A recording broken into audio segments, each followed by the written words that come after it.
The following program is brought to you by the University of Alabama.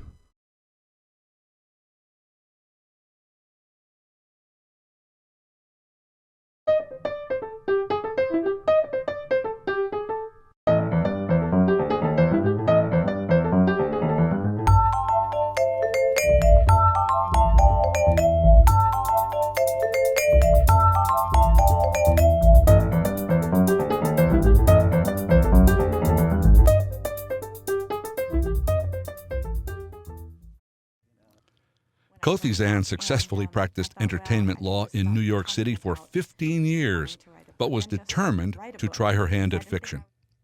Her first novel, The Never List, written in the mornings before heading to the office, is the chilling story of a young woman's abduction, her time chained in a basement, and her final escape.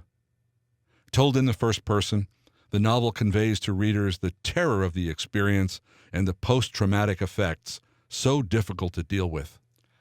I spoke with Koethi Zan at the annual Alabama Writers Symposium in Monroeville, Alabama. Ms. Zan, it's a pleasure to meet you. So nice to be here. I have read your book. I have been terrified by your book. I've enjoyed your book. And I've really been curious and excited about talking to the person who made that book. Yeah. You and I share a very peculiar kind of geographical coincidence. I have spent some time in Opp, and I've actually been to Ghent. You were a child in Opp and now live in Ghent, and most of the world doesn't know where Opp is or where Ghent is. Ghent is a little town up southeast of Albany in New York State. Opp is Alabama. That's right. You were a child there, born there, raised there? I was born there and I lived there until maybe kindergarten, so not very long. But I do like to, I embrace the fact that it's the city of opportunity. So, I attribute so much of what has happened to me to being born in Opp, Alabama.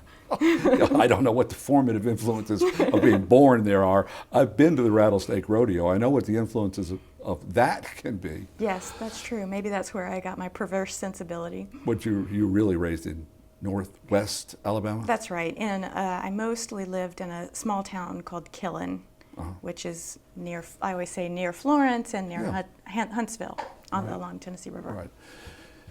After high school, with a combination of, what shall we say, scholarships, you went off to Birmingham Southern. That's right. Now, I know that Birmingham Southern was smart enough to give you an academic scholarship, but what is it that I read about your cow scholarship? It's a cow fund. Cow fund. All right, tell me, what is that? Well, my grandfather raised beef cattle in Opp, and when I was 3 years old, he gave me a cow.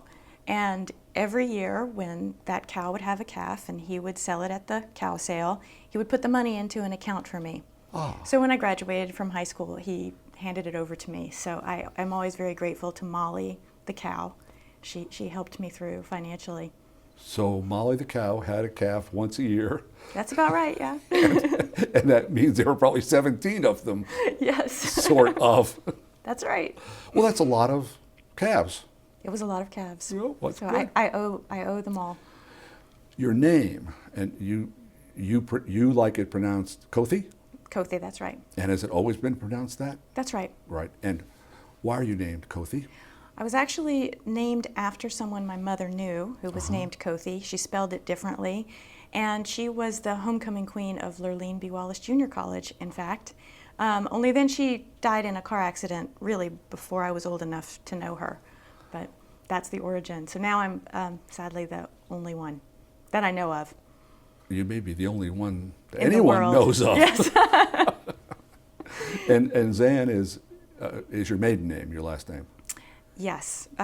Zan is actually, it used to be my middle name, and it is from a horror novel from the 70s by Thomas Tryon called The Other. Oh yes. Yes. Right. Zan is the mother, and I think my mother was reading that book maybe when she was pregnant. That might explain a lot too. Well, it's just the prenatal influence That's is right. very, very strong. At Birmingham Southern, what did you study?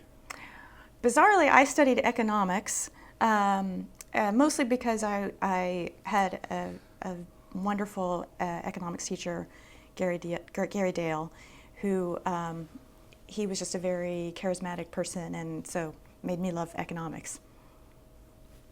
And I've read a little folder full of strange author information.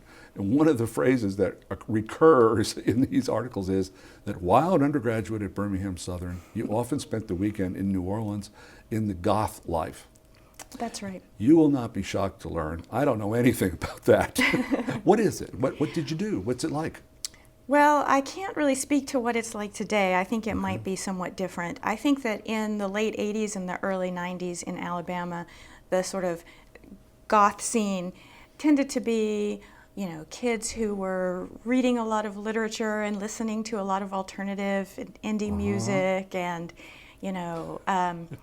we were sort of the self-styled intellectuals, and I think that was our way of rebelling against the norms that were all around us. So for the most part, people dyed their hair black, wore very dark lipstick, painted their nails dark, and we wore black. And when we would go to New Orleans, we would go to some very interesting clubs and parties, and that influenced my book quite a bit because I have seen a lot of that world, and when I was young and impressionable.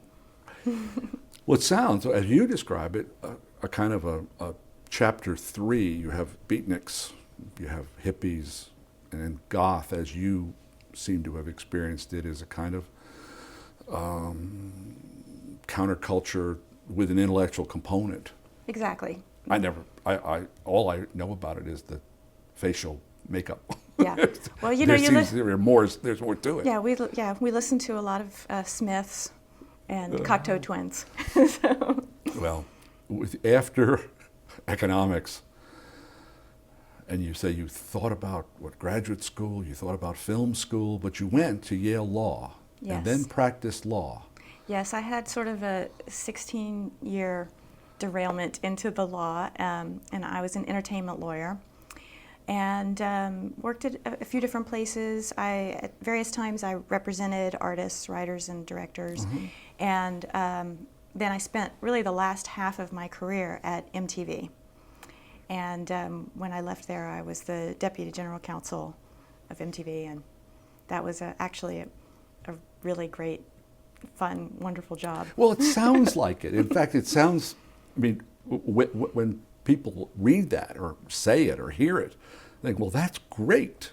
But you wanted to write, you had a novel in you, and you, as I understand, you started, while you were still working at MTV, you got up, I don't know, at 5 o'clock or something awful, and wrote every morning before breakfast? That's right. I have always been a huge reader of every kind of fiction, but one of my particular loves is crime fiction. And, for years I've been reading Patricia Highsmith and Shirley Jackson and Graham Greene, and and Henning Mankell, and I've always had this idea that one day I wanted to write a crime novel. And then I had the idea for this one. It really kind of came out of the sky when I was on a walk, and I thought, well, I should just stop talking about wanting to write a book and just write a book, because I didn't think I was really going to be brave enough to quit my job to write a novel. So that's exactly what I did. I got up at 5 in the morning. I set myself a word count that I had to hit every day, and then I had a little incentive plan, which was that if I hit 10,000 words in any calendar month, I could take the rest of the month off. Oh. So I kept finishing earlier and earlier every month. Well, that's great.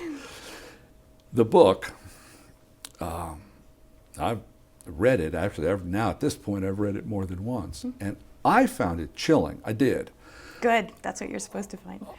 It had nightmare all over the place.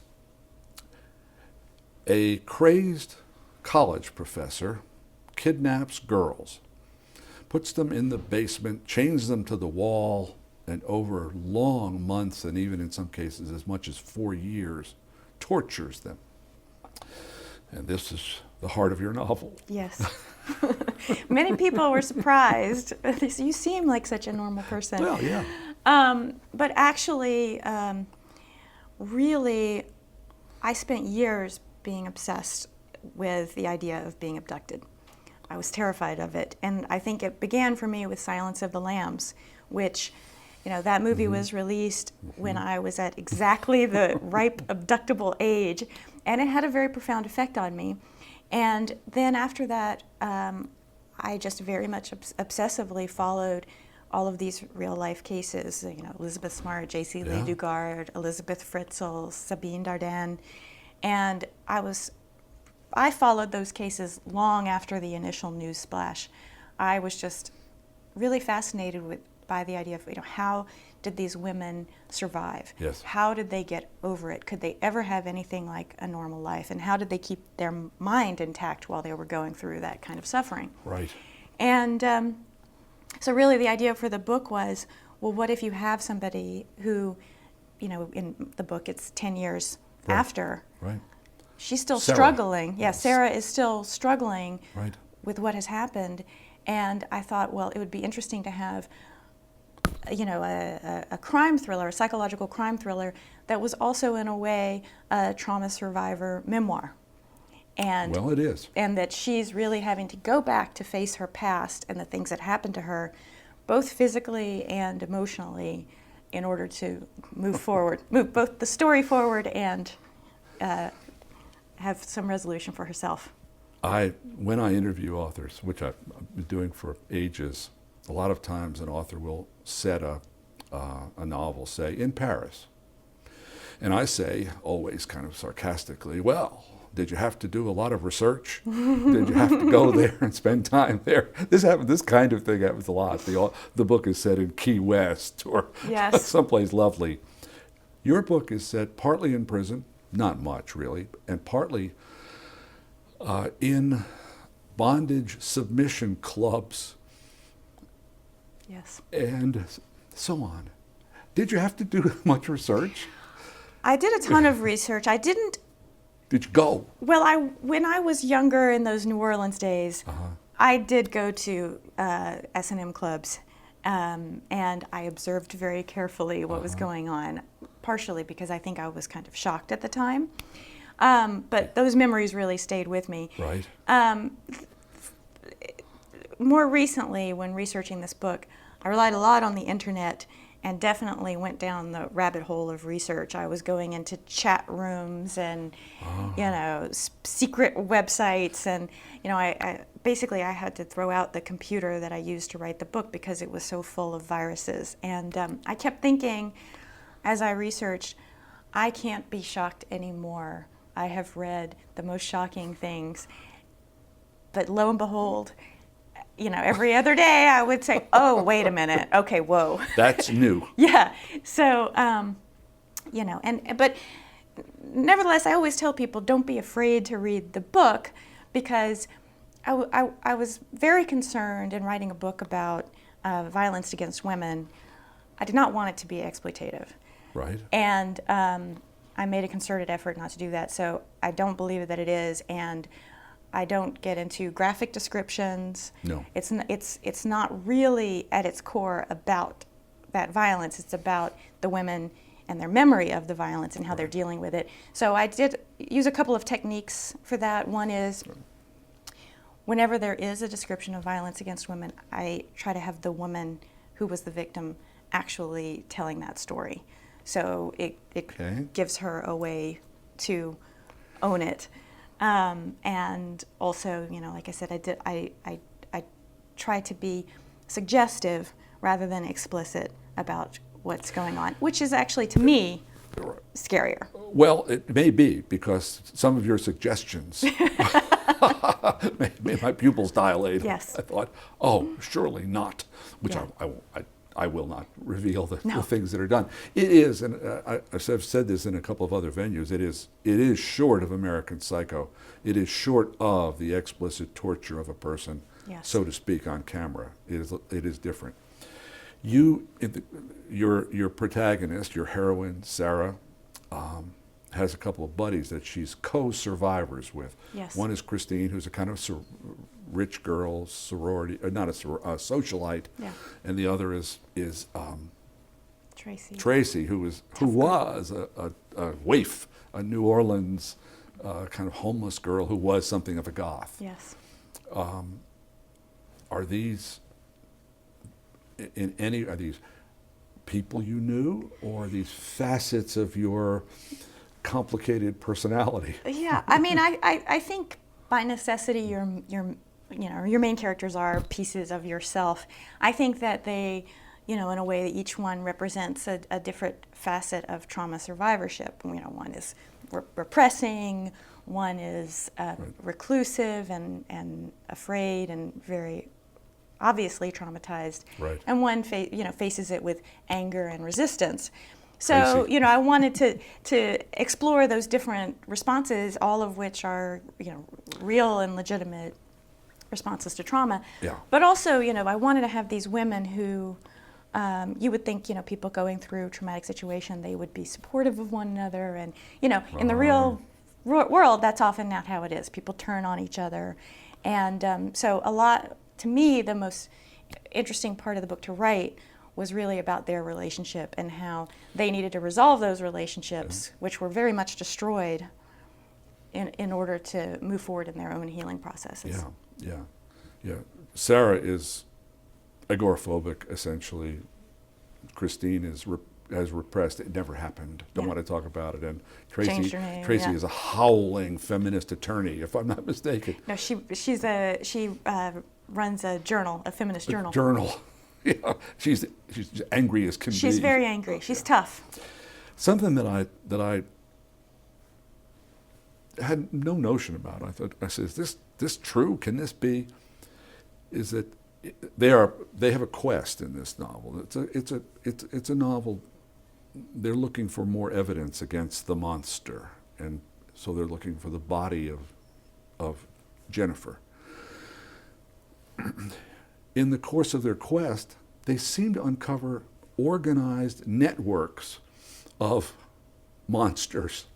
Now, I always think of monsters as, I guess it's a plural. I always think of the monster as singular. There is this nutcase, Jack Derber in this one case, but they uncover national networks of white slavery for purposes of torture. Yeah. This exists, this stuff?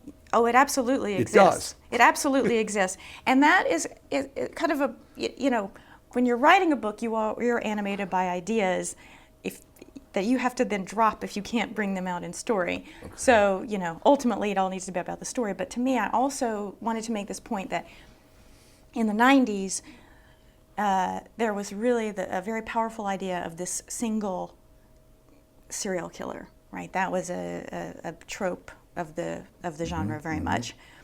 And I think now people are only beginning to realize the scope and extent of human trafficking, and that people are acting in concert. And many times that's happening on the internet. I did a ton of research, and there are very horrible things out there that I wouldn't even begin to...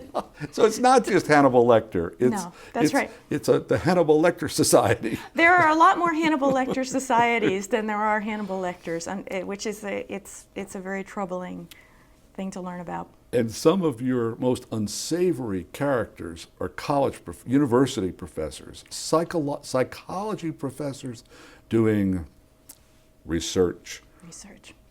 And I mean, the light you cast on that is just appalling. I mean, I like professors. I really do. Well, these are bent. Yes. Or not. I mean, do they, like the woman, is her name Adele? Adele.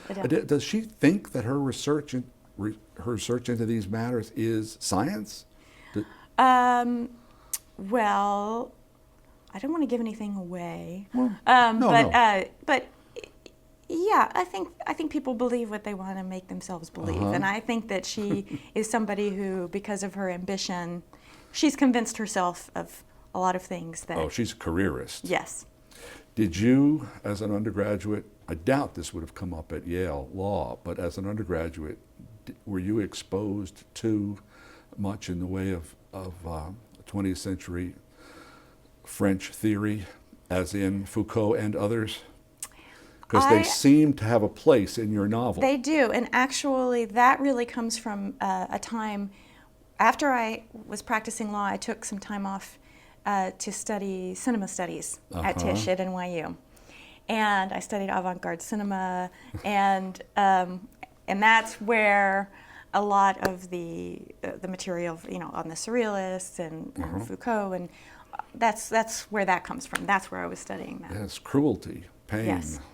Yeah. A kind of bizarre nihilism that crept into the academy for a number of years. I mean, it was real. Yes. I had my career through some of those years. I didn't like it. Yeah. It was not for me. Well, but it was very chic. When you get to the conclusion of the book, of course, you can see what I think of it too. I do. There is talk about your book being made not into a movie, which is usually the conversation that I have. Don't you hope your book will be made into a movie? In your case, oddly enough, the talk is of a television show or miniseries, or what would be the format if it comes to pass? Right. Yes. CBS has acquired the television series rights, and they are developing it. And A.M. Holmes will be executive producing, and she's writing the script. So it's in development.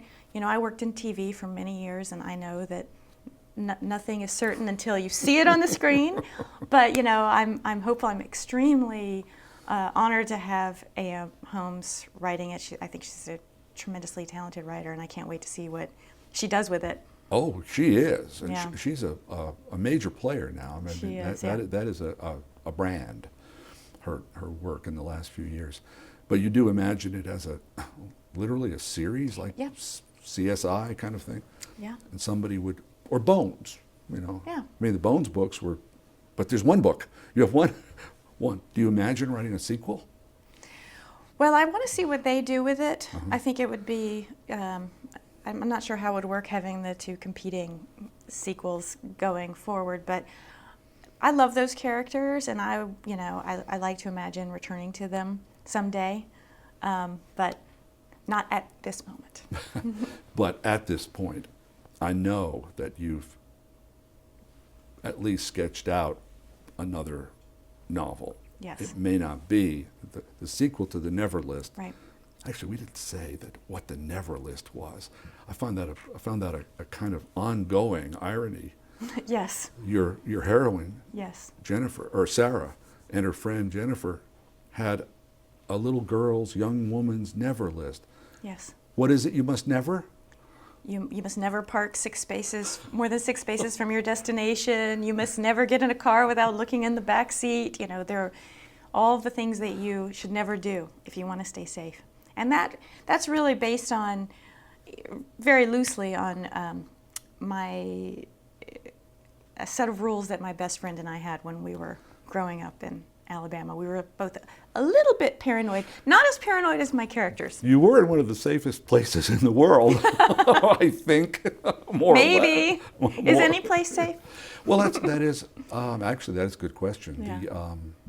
The Atlantic Monthly last month had a piece on children and danger, playgrounds, Yes. and abduction. You read this piece? It's kind of interesting. It says there's no more abduction now than there ever was. Right. The media got a hold of it in the 80s, Right. but that's when I was growing up. So that's also a part of my formative experience, is that paranoia from America's Most Wanted, and all of those stories. Polly, what I forget her name, Polly. A girl in Texas who was abducted. So, yeah, all of those stories. And then just about the time your book came out, the 4 women in Cleveland, 4, whatever, I don't know, 4, 3, yeah. 3. Was it Cleveland? It was Cleveland. Were Yes. discovered. Yes. All right, quick question. Your women, and a lot of this is in the first 20 pages, so Yes. we would not give away anything, but your women are chained up. Yes. The women who often appear in the news when they are discovered, when they're found, when they escape, were never chained up, or at least Well, the only at first. The Cleveland women were chained up. Well, but in my book, I can't even give it away. Well, all right, but I think the psychological edge to captivity is interesting. Yes. Your villain means to have them Yes. dominated and trapped and locked up. Yes. Whereas in real life, it seems as if they go to They're psychologically dominated, exactly. Yeah. Yes, and they're afraid, and many times they have to change their way of thinking in order to survive the experience, and I imagine to get more and more freedoms. I mean, Elizabeth Fritzl was kept in the basement the whole time. Yes. And Natasha Kampusch was kept in the basement for many years, and then eventually she had freedom, but not very much. But the popular reception from the news is, if they were seen at the state fair, why didn't they run away? Right. But that doesn't surprise you. No. You know why they didn't run away. Right.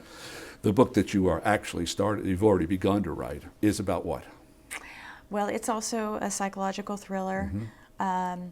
It also involves relationships between women who are both perpetrators and victims. Mm-hmm. I'm very interested in that relationship. Beyond that, I don't really want to give much away, only to say that hopefully it will scare you also. It's contemporary setting, Yes. America. Yes.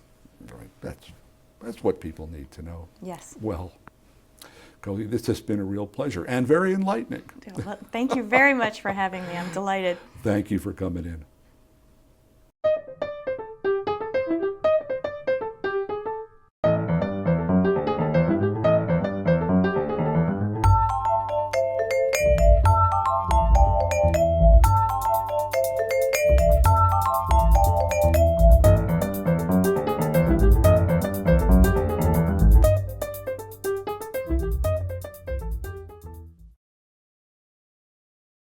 To order this season of Bookmark on DVD, call 1-800-463-8825. Additional information can be found on our website at www.alabamatv.org.